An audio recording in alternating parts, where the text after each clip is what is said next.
Hi there, folks. Sam here. Welcome to 2025. Or welcome back to 2024. We're recapping our pre-holiday session. Probably a quick one. Just talk about a few things that happened. So, as you know, the last session began with our heroes gathered in Suet Street, which is the headquarters of the Balance Spring, the Spring. And the heroes have gone there looking for a grandmother, who is the leader of the Spring, that they've also never met but they've heard about. And they're also looking for Rolf, one of the heroes, who had gone missing. There was plenty of evidence Spring had been there when his sort of brooch for his cloak had been found. So all evidence pointed towards the Spring being to blame. So the fight begins, or the fight continues, and the heroes make pretty quick work of these mechanical people. I was using the Raiden White stat blocks from the Monsters book, but reskinning them as the Spring, and it all worked pretty well. Even like the Wall of Rats, I still kept as a Wall of Rats because I thought, you know what, there's a Pied Piper thing going on, and there's a musical element to these sort of swashbuckling mechanical people, and all in all, it worked really well. They crushed it. There was a few cool interactions with the monsters' rules themselves. So I think they get to make an attack, a free strike, when their allies makes a free strike. I'll need to check that. But there's this sort of back and forth, sort of swashbuckling. I'd also added the new terrain objects from the latest rules packet. So there was braziers that you get knocked over and spill flamboyant, which the Spring knew, so they used that to good effect. We don't often face fire, but when we do, it's brutal because it's 3 out of the 5 players are revenants, or characters are revenants. We had chimneys that were pillars that you can knock over and crush people with. And I think there may be one more, but I don't remember what it was. I'd say maybe spent like half the session, maybe slightly more, just mopping up the bad guys. And then right at the end, when there's one Spring remaining, it sort of puts his hands up and approaches, and this old woman's voice starts emanating from the sort of speaker within. This was grandmother, and she immediately starts trying to negotiate. She's not really come crawling to them, but she's saying, "You've caused so much hassle. What do you want?" And they're like, "Want a friend back?" She's like, "Who?" And they actually, maybe that's them knowing me, but they didn't seem to think that wasn't true. I think they kind of rolled with that being true. And they spoke to her, and then they started sort of bargain for things they did want, which was ostensibly who hired her, and she then sent the pitch, who then sent the heroes. I like to keep things complicated. And they started negotiating. I recall they did pretty well to start with, and they got her up to a sort of, "I'll tell you, but you must do this for me." And she started to outline this mission they could do where they could go and distract the Fulcrum's gold buttons so that her guys could do a raid. And that was me sort of setting up and explaining that there's this competition between the Fulcrum and the Spring, which makes sense as Fulcrum run the cops in this area and the Spring are thieves. But also sort of sets up, well, the Fulcrum aren't going to be the ones who are using the Spring. Apart from anything else, the Fulcrum already hired the keys. So it's a second level reinforcement of, if the Fulcrum wanted to stop Lady Valetta's ritual and they hired the keys to stop that, and grandmother hired the pitch, who hired grandmother, it must be people who want the opposite to what the Fulcrum want, which could be loads of people in the city, but there's some candidates more likely than others. I'm not going to go into spoiler territory, but there are forces in the city that, well, for example, most noble houses don't like the guilds doing anything. So if the guilds are doing it, they might want to oppose it. But then the heroes also uncovered that House Alvaro was trying to assist the Fulcrum. They'd made some changes, or they'd made some efforts towards making sure Lady Valetta's ritual was disrupted. But anyway, as they're trying to set this up, and grandmother's kind of like, "Well, if you do this for me, then I'll tell you what I know." Rolf appears, and I think he walked up and then he flew onto the roof. He's got this raven armor, that gives him wings. I think it's the Scarab armor from the rules, from the Heroes PDF. And he flies up on the roof and basically dismantles the remaining spring, silencing the grandmother. And he says, "Don't worry, she'll be brought to us." And the whole party just fell in line and was like, "Whoa, okay, that's awesome." Of course it didn't. That's never happened in the history of any party. No party ever hears "trust me" and trusts. But they bit back and forth, and we've played together a long time now, and generally, people aren't big fans of people going rogue, going solo. But I think, particularly the way Rolf's character, or Rolf's player, sold it, was kind of like, this isn't a big dark secret, it's not going to be a big deal, I just can't tell you right now, and I need a little bit of time. Which I thought was pretty fair, and it seemed to work. And that was our session. The heroes have all decided they are going to take a respite, and that will lead straight into the ball. So I need a name for this ball, but the ball is something I learned about from Lady Shiromi's secretary, or the Fulcrum secretary, in their headquarters, and it's an event being held by Lord Kashmir, who's the head of the RASP, and it's like a fundraiser, but all the great and good of Capital will be there.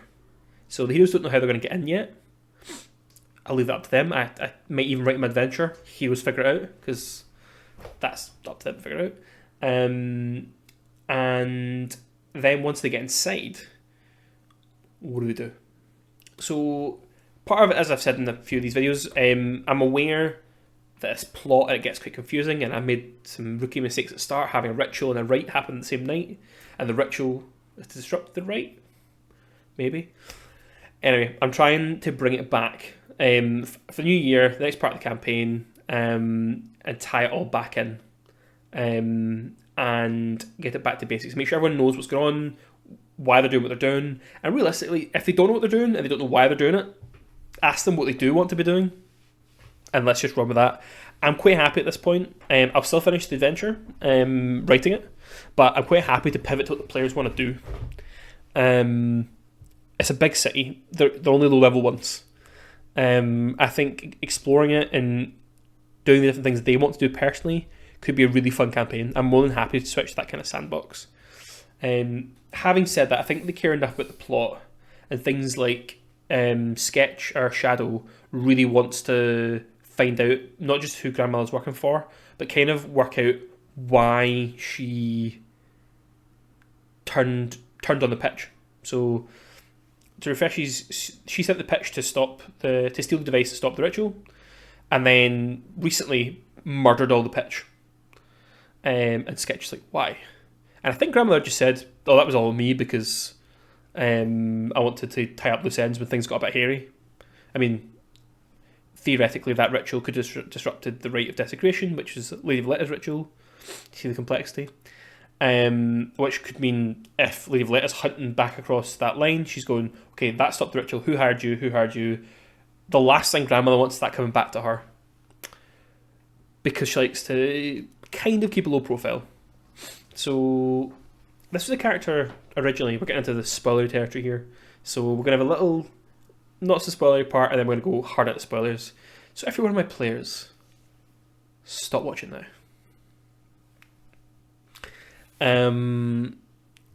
The Grandmother was a character, I believe, that Matt Colville used in the chain. The Spring definitely were, and I'm sure I didn't make this up, so it must be. And I think he said she was one of the Lords of Capital. Not one of the noble Lords of Capital, one of the Lords of Capital, which I think is a bit like a Open Lord or a Masked Lord of Waterdeep. Yeah, there's one Open Lord, the rest are Masked Lords. Also, we've been playing Lords of Waterdeep, the board game, recently. Pretty fun. This is a board game review, but I think it's cool. It's got a really solid, straightforward mechanics. Kind of like Century Spice Road meets Discworld. The only letdown for me is you get personality rolls, like your Lord that you're playing, and it gives you like an extra win con or a way to get more points. And they're pretty much all the same, which I think is a missed opportunity. But the Lords of Capital are like the Masked Lords of Waterdeep, which means they're just significant people in the city. And there's probably like a who's who meetings. Don't know necessarily Lord Cassio's ball, but it's probably some secret society hosts something. Not so secret, but some noble hosts something, or some wealthy citizen, and all these people show up, I think. Who knows, maybe she'll be at the ball. Except from the fact we've had Rolf's little side story. What happened there? How is he going to ensure she shows up? What was it he said? He said, don't worry, she'll come to us. Well, Rolf was kidnapped. Kind of. So when he was missing, one of the things that Azrael, our Time Raider conduit, tried is using his magic compass, which points to, he says their name, it points to someone, or I think something. So he said, Rolf. So it starts spinning. I tried it with someone who knew was dead, and it pointed towards their body. So he said, this means something weird. In fact, I'm pretty sure Azrael didn't believe this was really Rolf to start with, and he was one of the ones who challenged Rolf the most. But that was because Rolf wasn't on the Prime Material plane. Rolf was in a demi-plane called the Cyst. Now, this is another callback to the chain, but more a callback to certain characters I want to use who can be found in Flea Mortals, and who were also in the chain, which is the Black Iron Pact. Now, the heroes have kind of brushed shoulders with these people before, when they were outside Lady of Letta's manor and they were quelling a riot. They saw a litter go by, and they saw someone pause to have a look, and they saw a black iron ring on that person's finger. Rolf, while he's running from the spring, gets some help from this masked figure, and they said, "Trust me, come with me," and they take him into this demi-plane. Now, the Cyst can only be accessed by members of the Black Iron Pact. There are several members; they weren't all present, but two were. This masked woman, this masked man, and these are the Deseos. I can't remember the first names, but the surname is Deseo. I want to say it's like Erasmus Deseo is the guy, but he gave a code name, which I have forgotten. But hopefully Rolf's player remembers. And they just start questioning Rolf, and he's obviously quite belligerent, but then they start to kind of say, well, listen, we just want to find out information, maybe we can help you, what do you want? Because Rolf's player knows that the war dogs they fought mean Ajax. I think even the characters might be kind of aware that war dogs means Ajax, which means if these people work with the war dogs, they work with Ajax. But they've not said as much, so they're kind of teasing it out, and Lord Erasmus is kind of saying, well, we just think there should be someone strong in charge of capital, someone who can lead.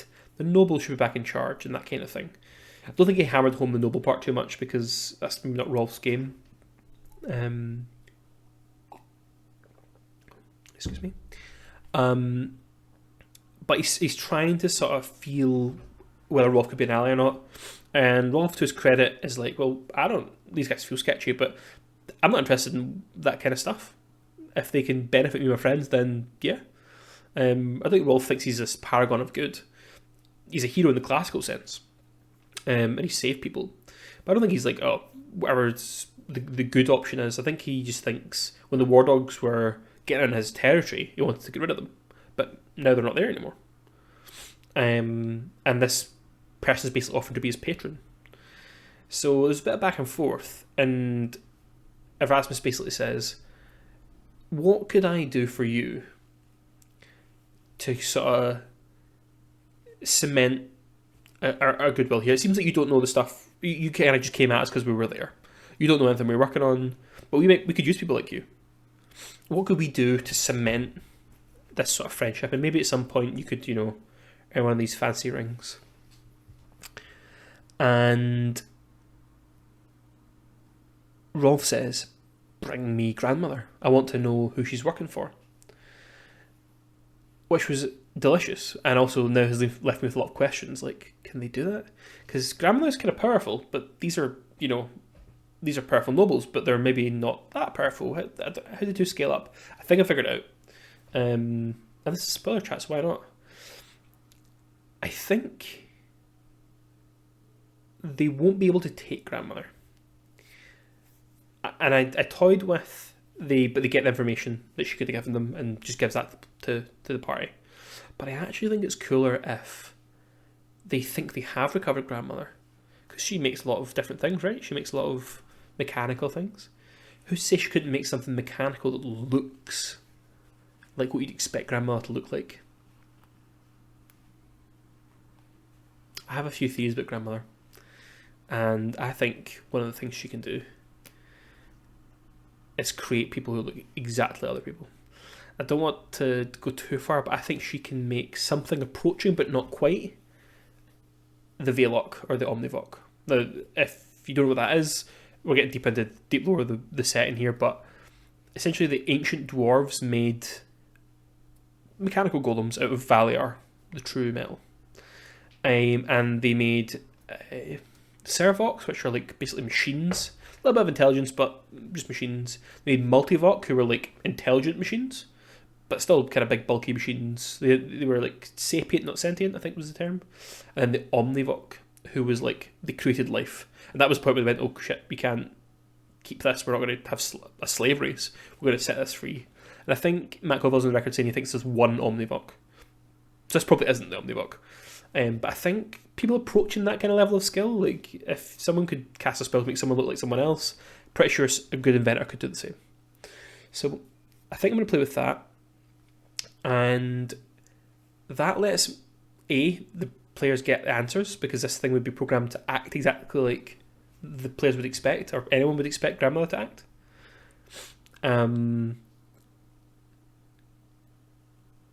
But it lets the players behave. I don't have any worries about how they won't behave. They're not going to go super dark, but like, let's say Sketch wants to get revenge and murder grandmother. She can do that. And I'm not going to like sin and satch away, haha, it's a fake. But it could let the player take the character to this height without necessarily the consequence. It's like, oh, look how far I was willing to go. I didn't have a bad consequence this time, but who's to say it won't next time? I need to rein it in. Or, do you know what? I'll go wild. But let's explore that. So I think that's what I'm going to go for. So Erasmus says, yeah, we'll bring you this grandmother, whoever she is. But you need something for us in the meantime. It's not a big favour, but it does require a lot of trust. And he says to Rolf, would Rolf be willing to put on a loyalty collar? Now, these are collars that the war dogs were wearing. And basically, war dog collars can detonate. They can be remotely detonated by usually other war dogs. And Erasmus is like, basically, just as long as you tell anyone about us, chill. You'll be totally chill. This isn't on forever, it's just on for now.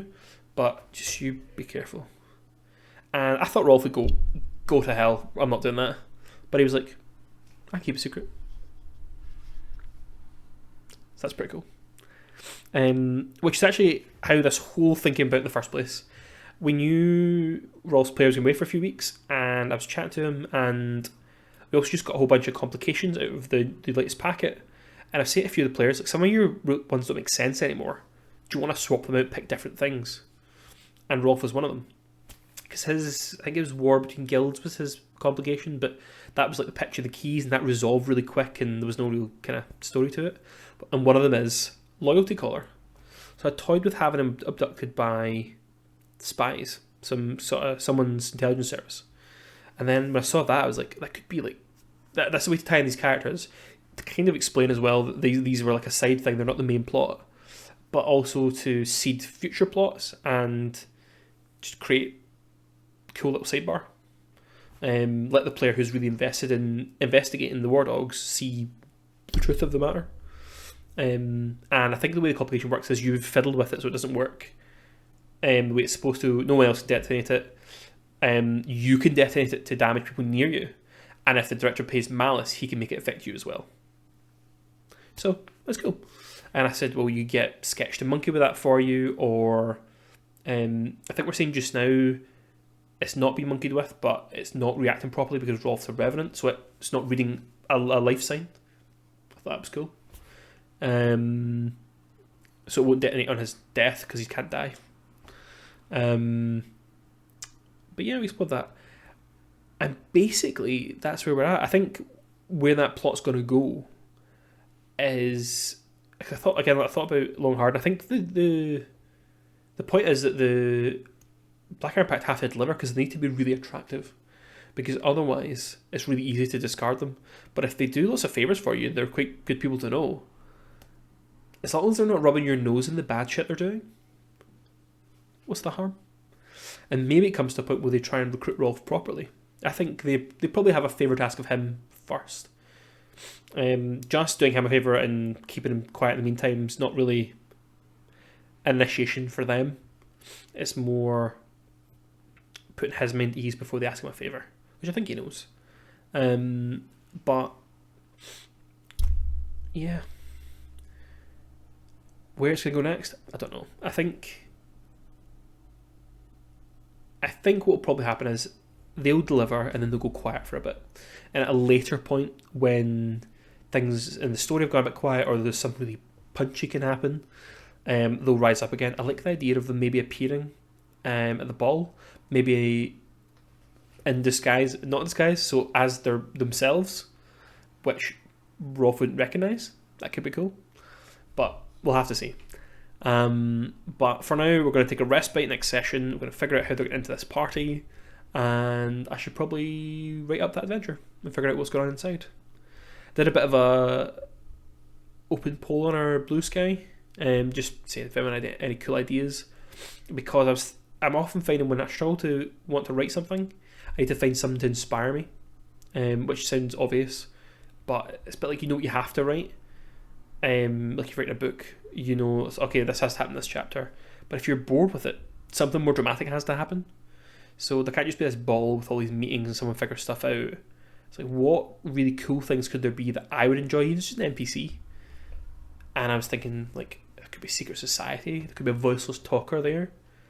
You could get to see one of the noble lords cut loose. I think a lot of them are, like, I think there's like a high level conduit. I think there's a high level tactician. I think there's a high level wizard, Lord Alvaro. I'm not sure that the guild are on the same level. I think they're maybe individually a lot less powerful, but they have a lot more power in their faction. But it'd be cool to see one of them cut loose. And then I thought, what if there was like a hold up? What if Time Raiders are like, this is just a party where there's money. We're going to hit this and steal some stuff. Because we heard from someone who's coming in to visit from Alloy, we heard this was happening. Let's attack. And maybe the players have to hold them off until someone shows up and deals with them. That could be cool. But I probably will prep that now. So I'll find out. And you guys will find out.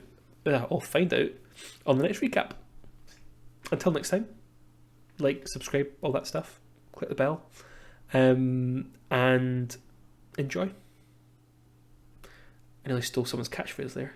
Keep playing games.